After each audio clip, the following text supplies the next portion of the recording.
Real African stories and real African experiences. This is the Legally Clueless video series. And in this episode, Chiki shares about her life as a dancer and the reality of setting up her dance studio. So I'm a dancer by force, by fire. If anyone knows Nigerians, and I happen to have two wonderful Nigerian parents, they'll know that spare time is not a thing that they believe in. So I remember when I was growing up and all my friends, their time was, playing outside, those cool things, My dad was like, you'll start outside, you'll end up in jail. It was like no in between for him. So both my parents felt like it was very vital for me to have hobbies. So growing up, think of any hobby under the sun, I was forced into it. No, I mean all the way to shot put, javelin, reading club, French society, whatever. And dance was just one of the many activities that I ended up being forced into. Now, my mum had a rule. Now, my mum is half Swiss. So if you understand Swiss people, you'll also understand this. If I've removed money from my pocket, there is not a single session you are missing, was my mum's rule. So she paid for a year of ballet. I didn't really want to do ballet, but anyway, it was one of my many scheduled activities that my mum had decided would be good for a growing young girl. So I started doing ballet. And as it happened, I was just really good at ballet. I never thought I would be. I never had any real reason to be. I wouldn't say I was like a classical music lover or anything like that. I just ended up doing ballet. Ballet is very, very interesting, especially when you do it kind of in the professional kind of like realm, because it's like school. You do your certificates and you can get kind of a distinction and honor or whatever. So, and every person, when you start going through, unless you're just in a very bad school, you will have some form of certification process. So I went through the certification process, and it just so happened I was always getting the top distinction. I don't know why, actually, because it's not like I was skipping there. There were other activities that I really enjoyed doing, but I was just good at ballet. And I think when you're young, anything that you're good at, you start to love.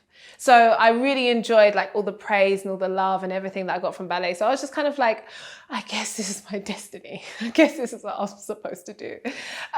So I carried on doing ballet all the way through until secondary school. In secondary school, I had private tuition. It was kind of like I was under a gifted and talented program. So I had private tuition with a very wonderful, very strict Russian. And if you know anything about Russian ballet, you'll know it's like up there and they don't play games with ballet. Teacher called Miss Volmerans. And she was my on point teacher. So I just remember for hours after school, just going on point and down, on point and down, on point and down. And she's kind of watching, like, is your calves perfect? Are your legs perfect or whatever? And like I said, because I wasn't like in love with it, it was just something I was good at. That was just really, really frustrating. And it was funny because I was in class. Gifted and talented is very small. It's kind of like out of my school, which had maybe 3,000 people, just two of us. My partner, who was also picked, took it very seriously. So when she's doing up, down, she's like, is this right, miss? Is this right? And I'm like, dude, Sister's on in half an hour. Let's wrap this up. She's like, Miss Volmerans, have I done it right? And I'm like, listen, hey, ask her one more time. I dare you. So I went through that. And when I was growing up, ballet was very different from what it is now. And I love how inclusive ballet is now. I remember growing up as a young black girl, first and foremost, you didn't really see that many black ballet dancers for a number of reasons. Our body type tends to be different. Of course, you have a wide range of black physiques, but in the main, we tend to have more curvier frames, taller frames. And for a very long time, that was just not allowed in ballet. You had to be a particular height and particular build. So I remember when puberty hit and my darling Miss Volmerans was kind of like breaking her heart because she was just like, this girl is trying so hard. Well, yeah, but hips be popping and she's like doing her thing, but she is never going to make it. So I remember that kind of like uncomfortable conversation as a woman. I don't think she ever really wanted to have that conversation with me. But she knew it was kinder to have it than not to have it. And I think she thought I would be heartbroken. And I was like, whew, it's a way out. I'm free. This is around the same time that Save the Last Dance was coming out. So I was like, I think I could do some hip hop. I mean, like if that white chick from Save the Last Dance can do it, then why can't I? I can't. That's it. That was it. So I went to my first hip hop class, and it's really true. Ballet dancers, you're taught all kinds of stiffness. Like, you're supposed to be straight, and that's what you're taught to kind of celebrate. Hip hop is the kind of opposite. It's still pretty stiff. It's not as groovy as something like dancehall or soca or something like that. It's still pretty stiff, but it's definitely not ballet stiff. So I remember going to my first class and having some boom, boom, ka, 1 and 2 and 3, and I'm kind of there like, plie. It didn't work. And I just don't really like it, to be honest. So my dreams of being Save the Last Dance #2 cast member didn't go down very well. And then we have in the UK, because of our diversity, Notting Hill Carnival. So my school was very, very, very, very diverse. And because it was a Catholic school, had a lot of Caribbeans and a lot of Africans, because just all over the world, there's a lot of Caribbean and African Catholics. So I remember learning from a very kind of like familiar place, dancehall and soca music, because that's all my friends used to listen to. And I didn't know about it when I entered school. My family's Nigerian. They were like not playing dancehall. They were not playing soca. I mean, they were playing Hella Fela Kuti, and that was about it.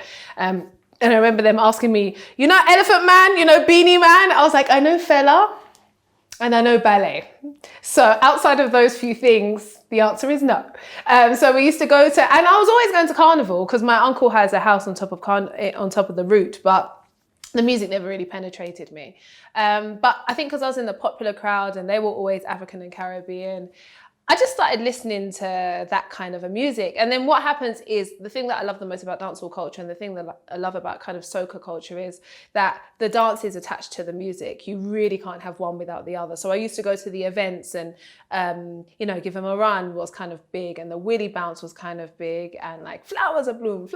So you don't want to look like the only person that doesn't know what's going on, especially if you're in the popular crowd. So I remember watching all the videos when they would come on TV, and there's no internet at that time. So you just watch one video and you just really have to try and remember what the move looked like. And then I'd lock myself in my room and go over it over and over and over again. And then I'd go back to school. And then over time, guys are like, oh, Chiki, you're kind of, you're really good at this. So carnival was really my route out of white girl stiffness, I would say, because carnival is the polar opposite. It's all about complete freedom, complete kind of like liberal awareness. You wear nothing. You dance on everyone, and it's absolutely fine. And with Caribbean friends, their parents got that culture. My parents did not, so they didn't get invited to those kind of events, but I would be there with their parents, and it would never be like, oh, you're not allowed to do this. This is inappropriate for a young girl to do. It would always be kind of celebrated, especially Trinidadians, Tobagans, Antiguans, the non-Jamaican, the other islands, Bajans, those kind of islands. It was always really celebrated. So then I just picked up soca dancing.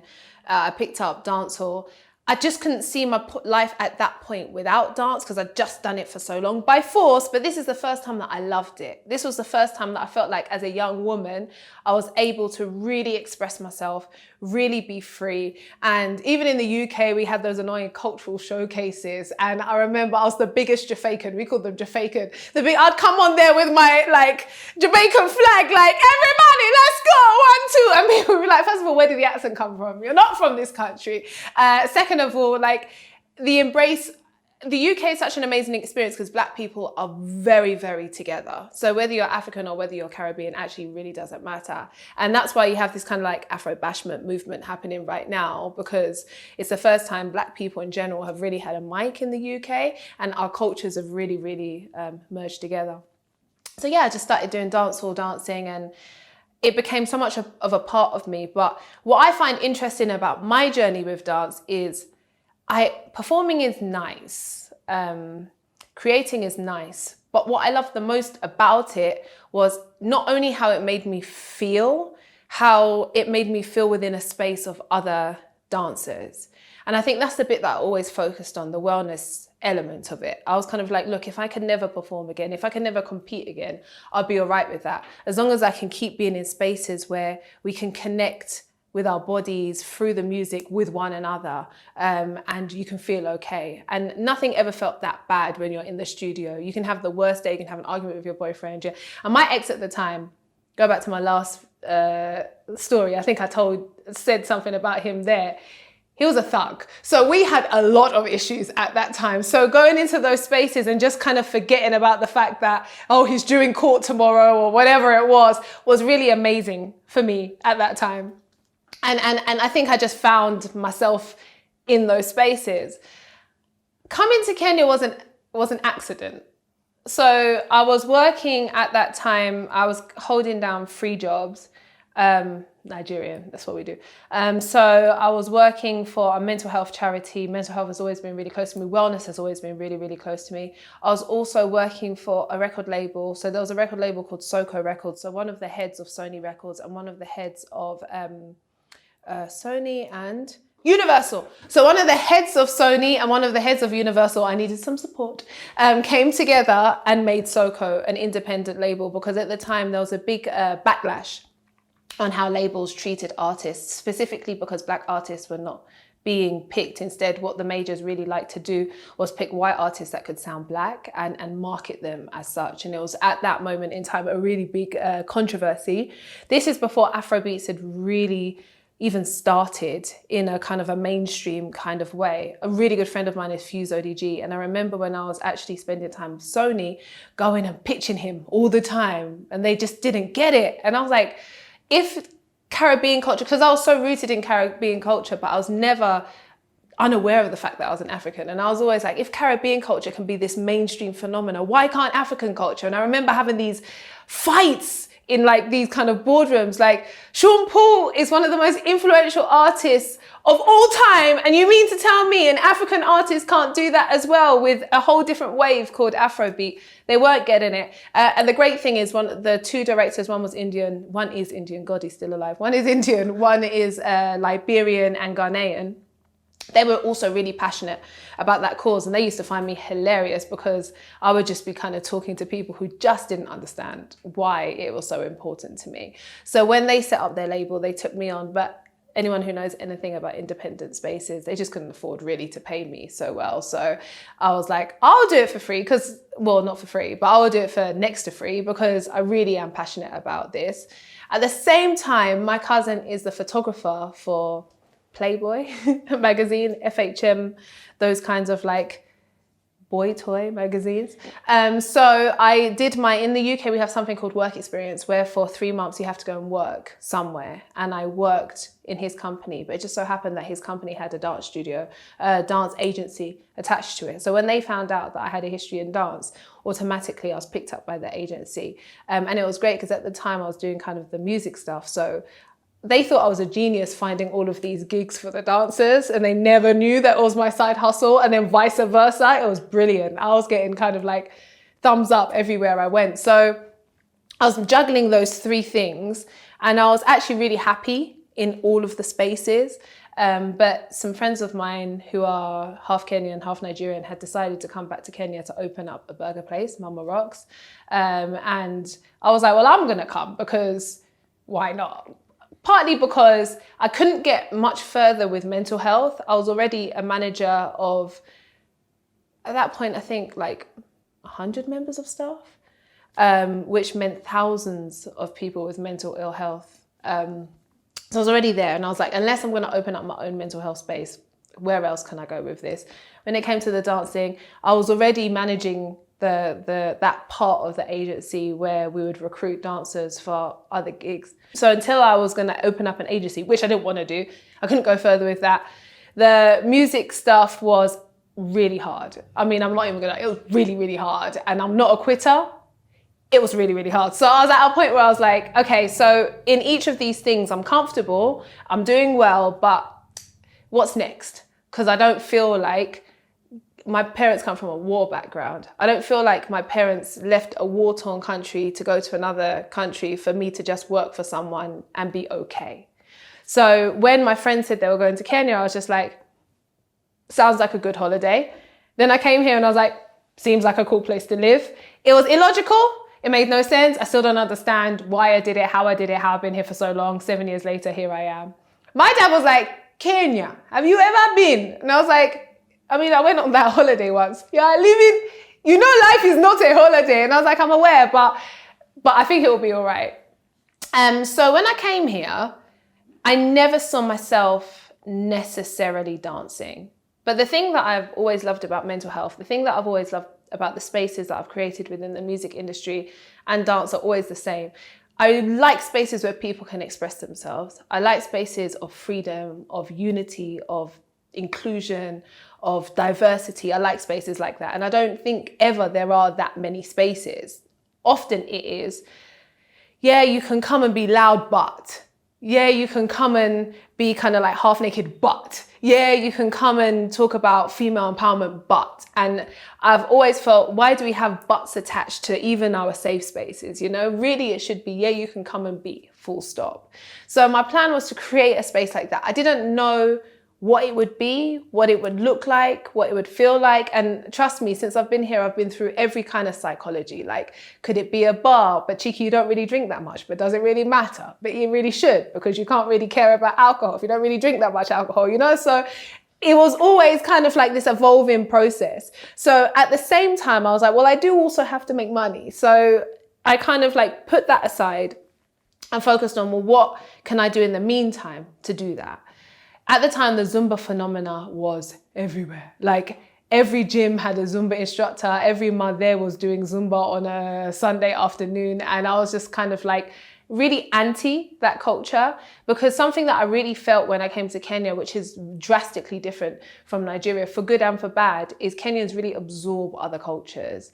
And I was like, why Zumba when we are the hub of amazing African dance style? You know, why have we been so quick to pick up a Latin American influenced experience when we have some amazing dancers here? So I really tried to almost rebel against that kind of psychology and say, no, I've spent my whole life after I left ballet with Caribbean and African dance. How do we celebrate our Blackness in our continent, you know? So for me, that was where I started. How do I create spaces where we're doing African and Caribbean dance, normally attached to maybe nutritionists or whatever.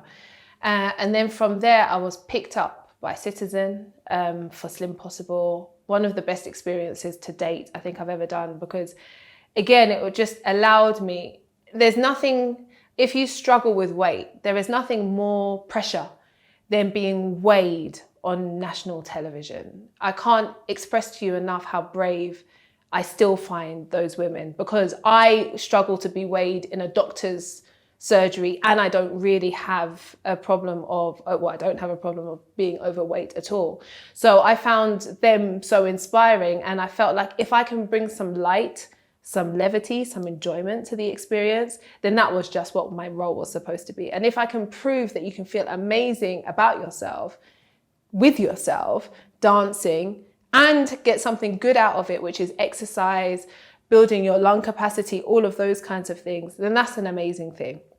And it went back to why I love dance in the first place, creating spaces where you just are, your spirit connects with music, connects with soul, and you leave feeling well. And that has always been my passion. So after that, I think there was a lot of pressure of, again, what's next? Because I've left my country, not my country, the country that we went to as a result of war, to go to another country, again, to work for someone else. And it was kind of like you're backstepping. That's not what you came to do. It's great that you're carving out something. And God bless Citizen, God bless Bashira. It's still one of the most amazing opportunities that I've ever had.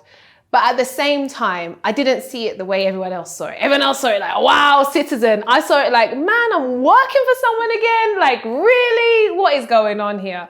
So I really, after I started Dance with Chiki in the morning, first and foremost, for me, it was like a pilot of, can we really do this? Can we really, really sell the idea that dance is a good quality workout. Dance is for everyone. Dance is going to be the thing, because I think in actuality, only 5%, 6%, 7% of people take the gym seriously. But that means we have mass swathes of population who are not exercising effectively. And exercise is vital, not because of the aesthetic that everyone sells you on, but for everything else, for how you feel about yourself, for your energy, for your heart capacity, for your lung capacity. This pandemic has taught us one thing, that health is vital. Mental health is vital. Physical health is vital. And I really wanted people to want to take their health seriously, rather than a doctor telling you, and yeah, you need to do 100 steps more every single day. I don't think that's a healthy way to treat wellness and well-being, because then you're doing it because you have to rather than you want to. And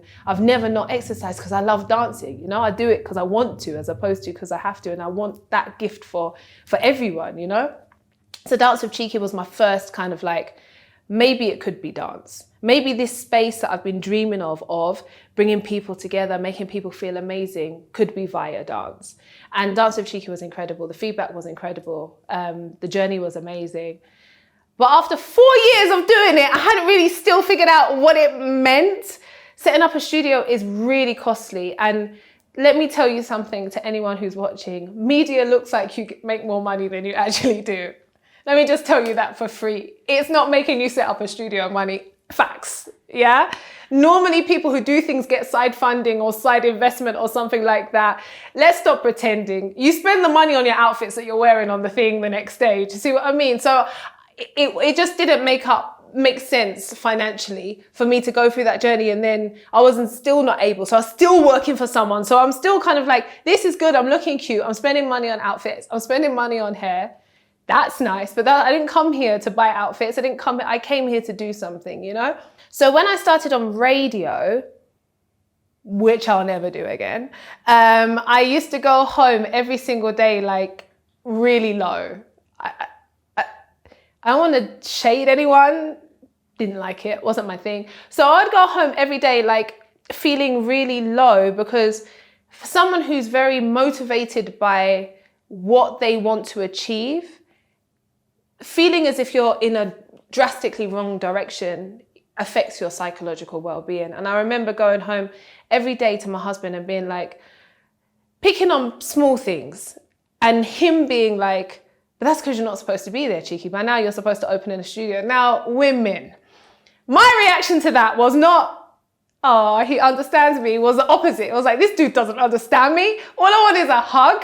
All I want is a cup of tea. You're not getting my struggle. Like, when you talk about a studio, do you know how expensive? Are you buying me a studio? That's good. Like, this is some dream world that you're living in right now. Like, it made me feel worse. I was like, well, you know, my boss doesn't get me. My husband doesn't get me. No one gets me. I ended up leaving just because I had had enough. But shout out to Difficult Conversations, because I feel like I never would have put two and two together and realized that the problem wasn't radio. The problem was me. The problem was the fact that I was not in the space that I was supposed to be in. And I don't think I would have come to that conclusion if my husband hadn't taken me being an absolute cow and taken it with grace and kept reminding me, yeah, but this isn't where you're meant to be. This isn't where you're meant to be. To allow me in my own time, I'm Nigerian, I'm also very stubborn. So that old time wasn't like a short amount of time, it was like a year. But in my own time, to start really piecing together, well, what do I want to do? What do I want to be? As soon as I decided then that it was the studio, it could be nothing else. Like, as soon as I got to that conclusion, it had to be that. So then the not so fun stuff began, because like I said, media is not paying you opening a studio money. So I can break it down, because I feel like people are never really super transparent about how much these things cost. And I think that's dangerous. So for you to open up a studio, you really need about 6 million shillings, because where the space that I found, first of all, you have to pay for a certain amount of rent up front. And it was just a shell. So that meant building showers from scratch, flooring from scratch, electric from scratch, all of that stuff. I'm still not a contractor. I know a lot more than I did before though, trust me, but not because I wanted to. But yeah, no, you're building this shell from scratch. Then you have to hire people. So you really need, I mean, it's going to be difficult for you to get away with having less than 3 or 4 members of staff. One, because you need a head of operations. You need to make sure that you've got someone who's going out there, who's building, who's helping you build. And you're not going to be able to do everything, especially for me, because I'm also an instructor. So in my day, I'm teaching for maybe 3-4 hours a day. So that's 3-4 hours a day that someone needs to be running my space on my behalf. Otherwise, it just kind of like doesn't happen.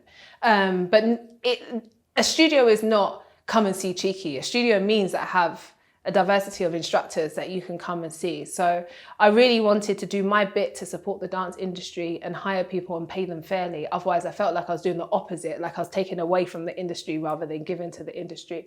So I took on 3 phenomenal and the best, I really do still believe so, members of staff.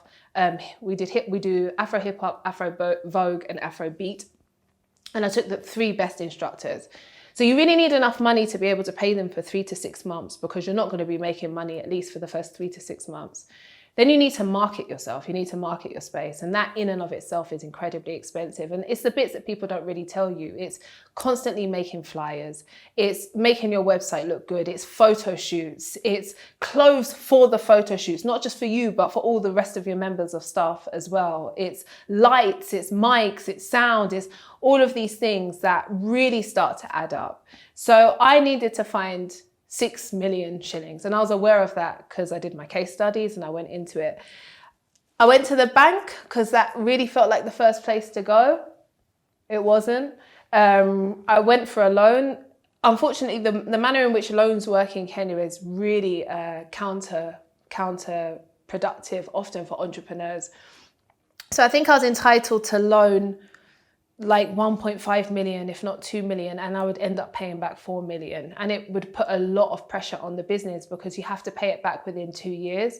And what that means is any profit that you make ends up going back to pay for this loan, which then doesn't allow you to grow maybe for 4 years, because then the first 2 years you're paying back the loan and the second 2 years is then when you're really able to grow.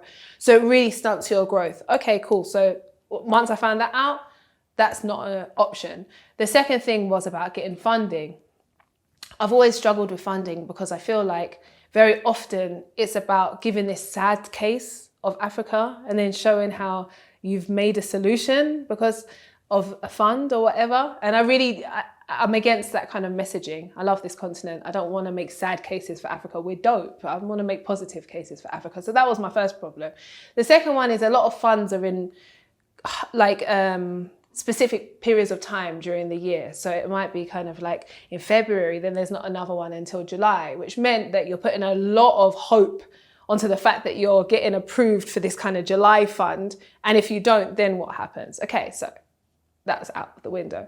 So then you can go to angel investors. So that was really kind of my process, which means you're pitching. So I went on like a 2-3 month pitching spree of everyone that I knew had money. And my psychology was, if I can give out 5% of the business and bring in as much money as possible, then that would be really positive. And what I decided to do from the scratch is bring my entire team to every pitch so that they weren't just employees, so that when they then want to go and set up their own business, they know what the process is. Like I said, I don't feel like very many people are honest about what the kind of real process is when you're going through something like that. It's just kind of like, yeah, you have to get money. It's hard. Yeah, it's hard. It's worthwhile, but it's hard. And I think if you're not ready for the hard bit, then don't do it, because it's soul destroying. Going to a pitch and having someone tear down your concepts, your ideas, which is their job. They're giving you money at the end of the day. You really have to be ready to take that on. You can't be sensitive in any way, shape or form. So I went through the pitching round, and what I managed to get was 3 million shillings. Like I said, I needed 6 million shillings. So I spoke to my team and I said, how do we do this? Do we take a leap of faith and go with the 3 million shillings and hope that we get enough partnerships on board so that we can build up to that 6 million shillings? Because what the initial costs were 2 million shillings. Everything else was after that. We agreed as a team, you know what, we're going to take the risk, we're going to put in the hours, let's do it. So I found a contractor, negotiated them down to 1 million shillings. My budget was 1.5, so I've already saved like 500,000 shillings. Spoke to my team and spoke to them all and arranged not to start paying until we open for public. So a lot of malls are pretty open to that. So 3 months for free, 4 months for free. You really start paying when you start making money. The mall was great, allowed me to do that. So the contractors started. Now, our agreement was a month. When we start getting to the end of the month, it was very clear this thing is not going to be ready within a month. Now, contractors, anywhere they are in the world, are going to make you want to kill yourself. And the difference with Kenya is, in the UK, we have the Trading Standards Bureau. So you can report contractors. There is no recourse in Kenya if your contractors mess you up. Good to know. Please remember that if you're ever doing something, really, your contractors are going to be your best friends or your worst enemies. So in a studio, what's the most important things? Flooring, mirrors. Flooring for insurance purposes. When guys are jumping around, especially if you have people who are bigger, the impact on knees, calves and thighs, and especially for dance, you really don't want to give people long-term enduring injuries. And mirrors so that you can look at yourself, right? Okay, so everything was done except for flooring and mirrors. So 24 hours later, we were supposed to open the studio. We had put the messaging out, the marketing out, the flyers out, and it was very clear that that was not going to happen because we had no floors, we had no mirrors. So what the dude said is, give us a week, 1 week, and we will have it done in time. But we need an extra week.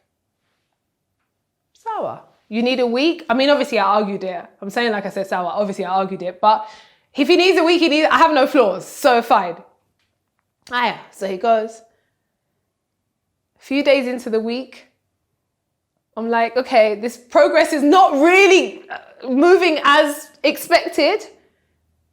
And I've sent out the communication, the soft launch is in a week from now. And the thing is, your soft launch is vital. That's where you invite your potential partners, potential sponsors, and I've already embarrassed myself by saying, no, we're shifting it for a week. I've made up the most BS excuse under the sun as to why we have to shift it a week.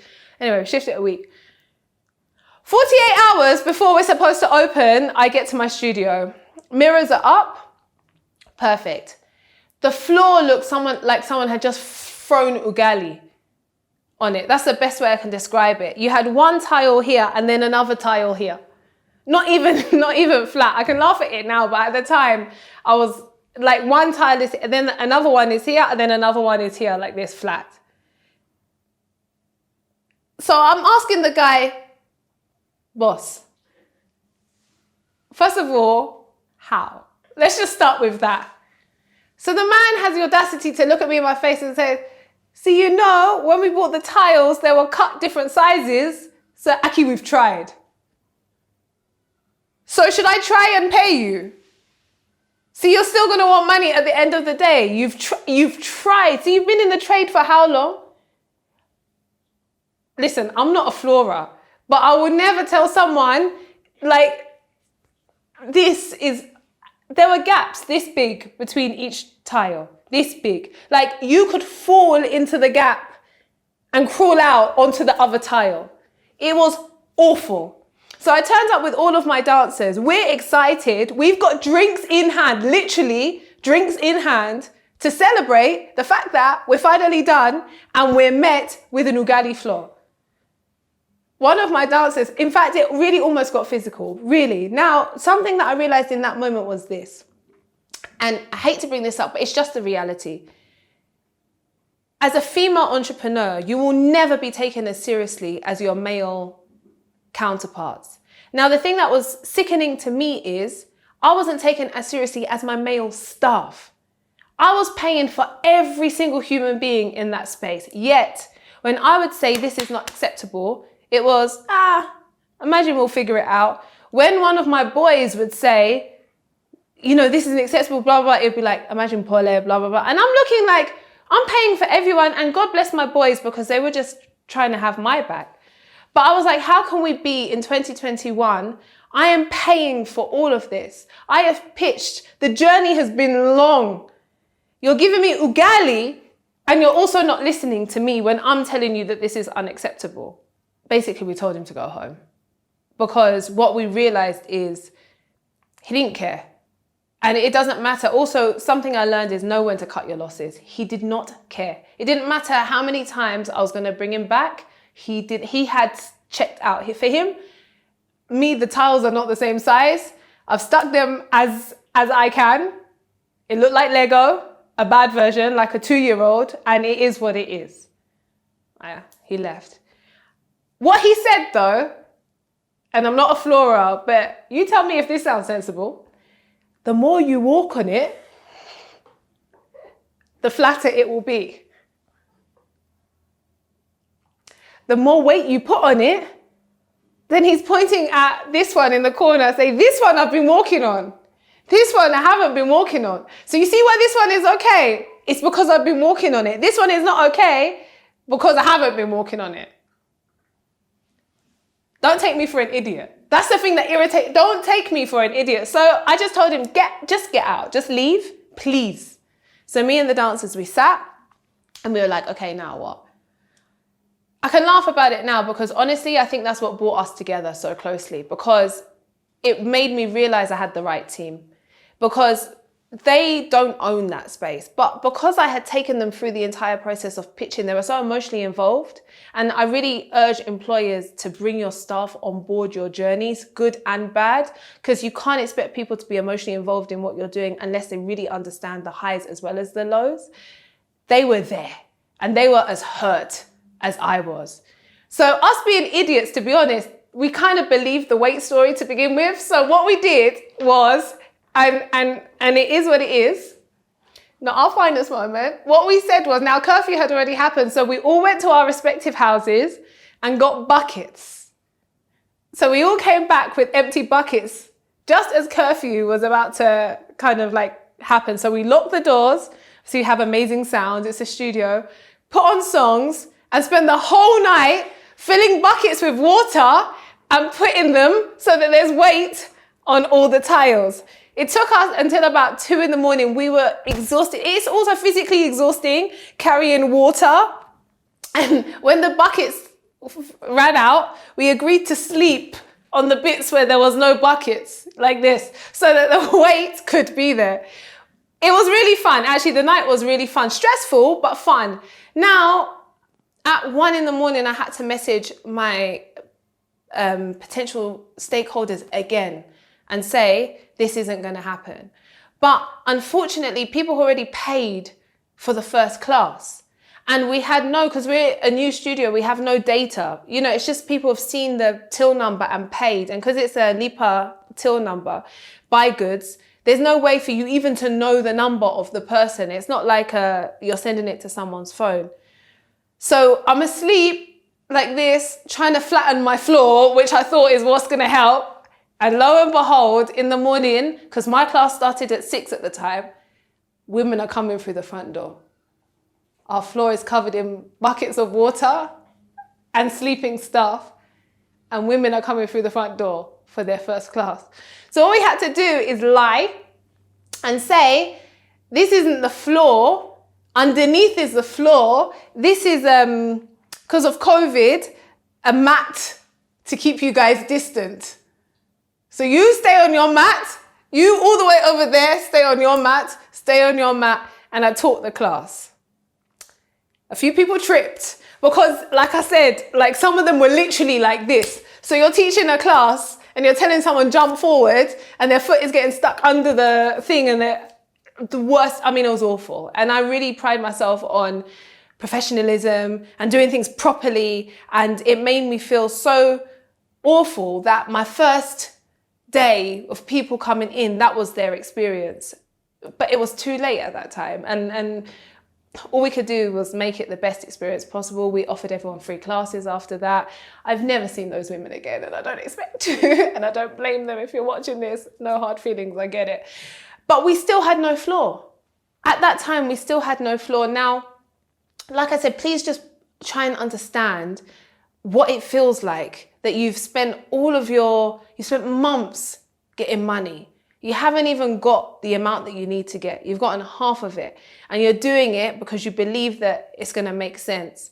and you don't even have the basics, which is a flaw. And at that moment in time, you have no clue how you're going to fix that, how you're going to solve that. And you're already now, because you're at the opening time, paying for rent. You're already now paying for staff. You're already now paying for electricity.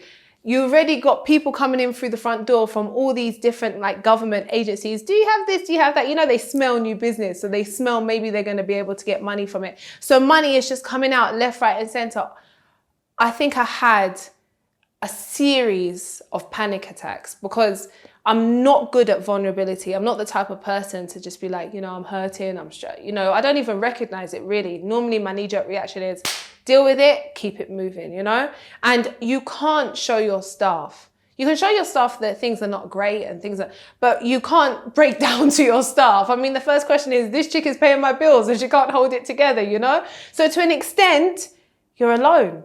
And that's really the role of the kind of the reality of many of us entrepreneurs. There's a moment that it just hits you, oh my God, I'm alone. And not only am I alone, I'm responsible for all these people. And that means their families, that means their kids' school fees, that means their rent, that means their food. I'm responsible for all of that and I'm alone. And I remember when that moment hit me, it was like the most difficult moment, but a wake-up call like no other.